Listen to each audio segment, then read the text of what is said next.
Hey YouTube, I'm going to give you 5 tips for when using a Bolt electric scooter in Brussels. First of all, there are loads of electric scooter companies that let you hire the scooters in Brussels. There's about 7, I think, and apparently we have double the number of electric scooters in Brussels than there are in Paris, which doesn't make sense because Paris is bigger and it's got a huge population. So some of these companies are going to go bankrupt or get bought out, but for the moment it's a consumer's choice. You've got options on what you want to rent.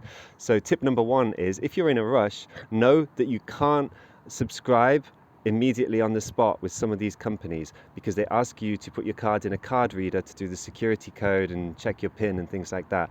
Bolt is one of those companies that doesn't ask for that. It just asks for the card number, expiry and security code, and then it takes a prepayment from your card, but you don't need the card reader itself. So if you're in a rush, it's a good one to get.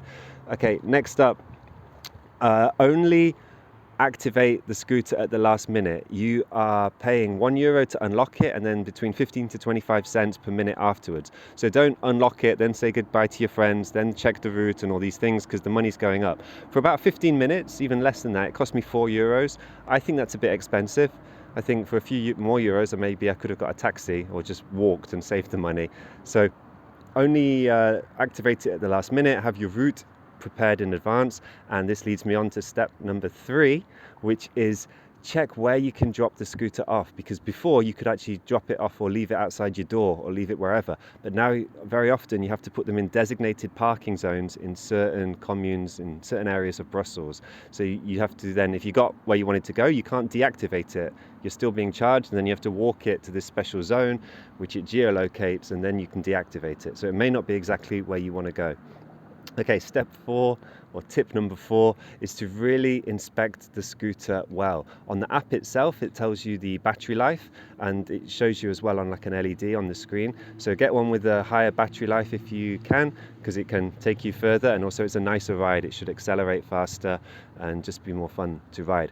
But also check the tires that they're properly inflated, because sometimes they go they're not inflated, they're flat, and just other problems. You know, these scooters have been abused, some of them. Sometimes people ride 2 or 3 on one go, so it's a lot of weight, and when they break, that's going to damage the brakes.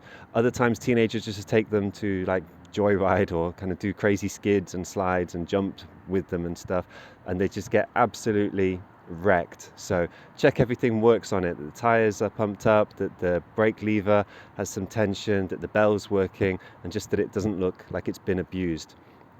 Okay, number 4, sometimes the handles are really sticky. So if you're going to like a job interview or somewhere, a date or whatever, you may want to wear gloves, or just be prepared that it can be really dirty sometimes and you don't want to touch it. You get what I mean. Lastly, if you take one out or you sign up, if you leave it for a few days before taking another one, you will get tons of marketing offers. They'll be saying, I miss you, come back with 50% off your next ride, etc., etc. So know that you can get lots of marketing offers, and they are applied immediately when you try and take out the scooter. So it gives you the discount automatically. You don't need to enter a special code or anything. Overall, I give Bolt 7 out of 10. They've been good so far. Hope that's useful. If you have an experience with electric scooters in Brussels, put it in the comments below. Like and subscribe for more.